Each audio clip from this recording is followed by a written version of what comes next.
France Telkom has bid the Kenyan market goodbye. The French-based company, which operated in Kenya as Orange, has sold its majority stake to Helios Fund, a British-based private equity fund. This will mean that the company will own 70% of Telkom Kenya, making it the new majority owner of the telecommunications company.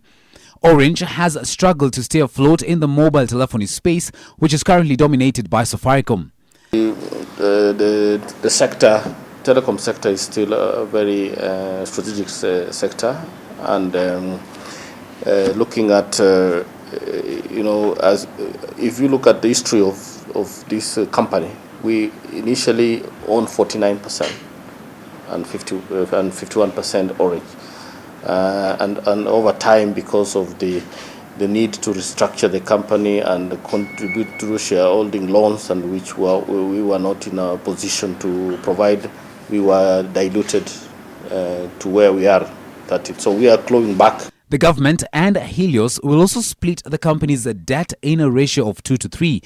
The last time the debt was valued, it stood at a colossal $300 million or 30 billion shillings. The deal was reached in a meeting held this evening by Treasury, Orange and Helios Fund. Which are, a mix of competencies, including some people who stay in the company, some new people coming in to turn it around and make it the telecom company that it should be.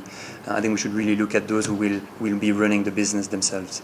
We, as you know, the policy is more of getting investors into private investors into many businesses in Kenya, not government, playing a big role. So we're trying to get an appropriate mix on how, on what level of shareholding we need to be in many companies. Telkom Kenya will use the brand name Orange for the next 1 year until a transition deal is reached. The announcement of a new management team will be made next week. There will be a new strategy that we are focusing on, and we are confident that with that strategy, once we start implementing it, you will see a lot of change within the company. How will this impact on the sector in general? ICT Cabinet Secretary John Musheru has also announced plans to review the mobile sector policy to keep up with the changing times. It is a fair market in terms of competition.